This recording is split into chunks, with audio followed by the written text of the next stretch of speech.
Hang there on this bulletin, you lines of poetry, and bear witness to my love. And you, goddess of the moon, queen of the night, with your chaste eye from your pale home up above, watch your huntress who has the power to control my life. Oh, Rosalind, these boards will be my books. I'll write my thoughts down here.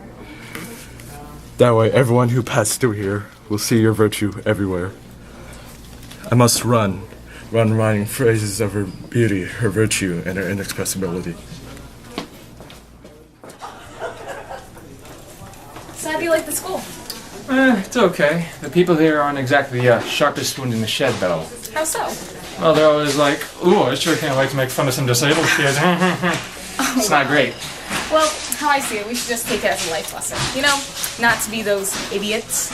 Take me, for example. I just go about my day, not worrying about them, and look at how ahead I am. Wow, that's deep. You must be a philosopher. You have any tips for getting girls? Well, speaking of girls, look who just walked in.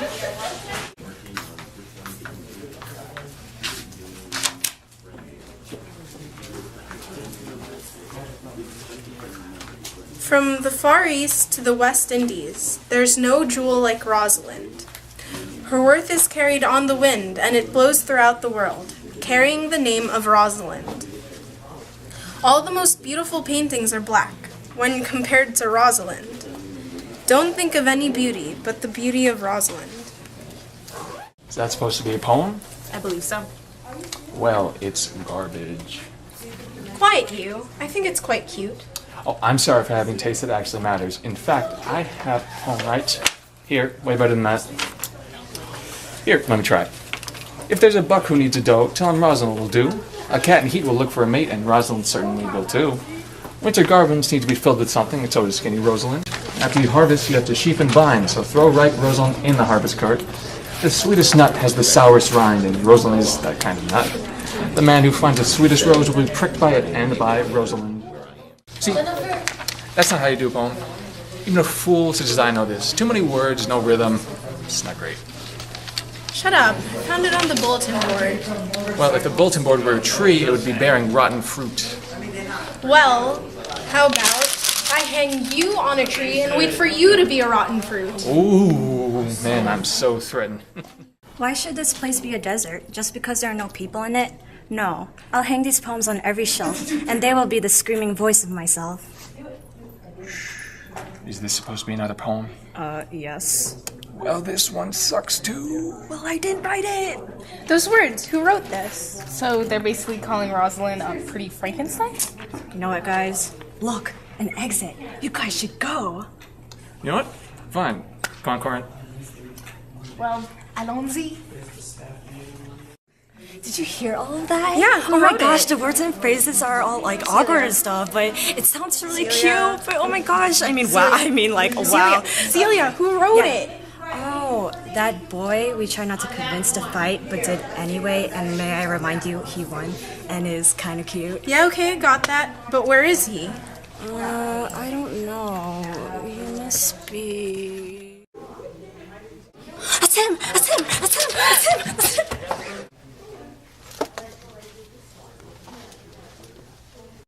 Oh my gosh, do you think he saw me? What do I do? Here, come follow me. Let's go. Wait, I think I hear someone coming. Hello, lover boy. Hey. Were you the one writing all of these poems? Yeah. Well, they kind of suck. Well, thanks. You basically turned this whole library into a big, giant, crappy poem. Really? Yeah. You should have done poems for me instead. Nah, I'm good. Why? They were for Rosalind. Well, you would have ended up better with me. No, I'm good. Whatever, lover boy. Well, goodbye, Orb of Oppression. Okay, this is what you do. Got it?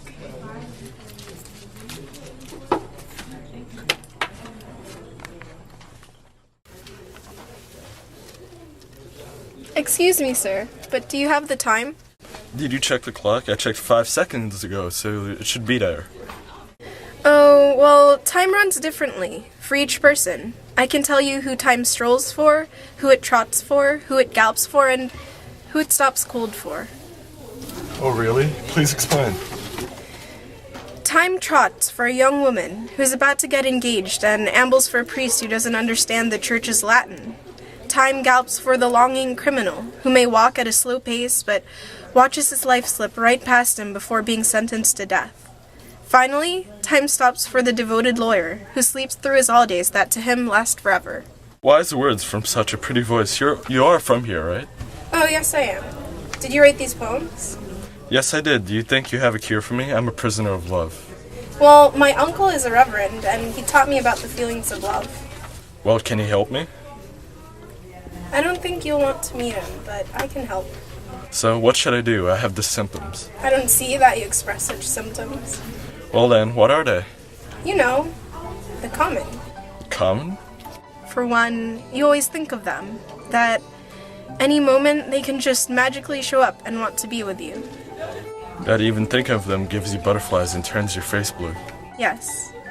That moment when you actually see her, time moves slower for you. Yes. That once you exchange glances, forever is the only way to explain how long you stare into each other's eyes.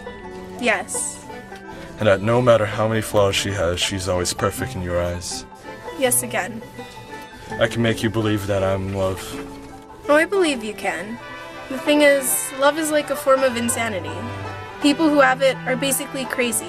The reason why it isn't viewed as a form of insanity is because it's so common. Everyone experiences love, some in many different ways. Did you ever cure anyone?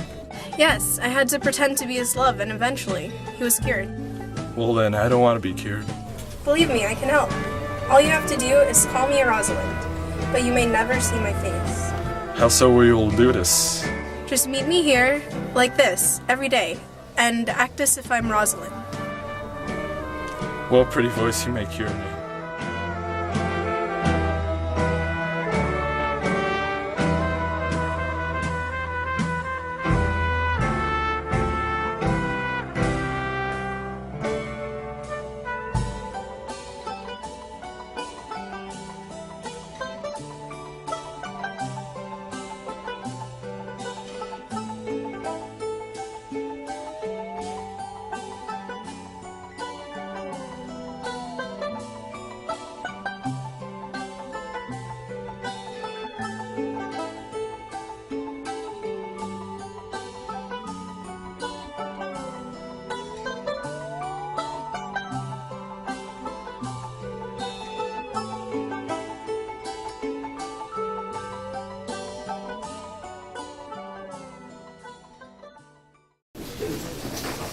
Hey there, you want to touch my stone?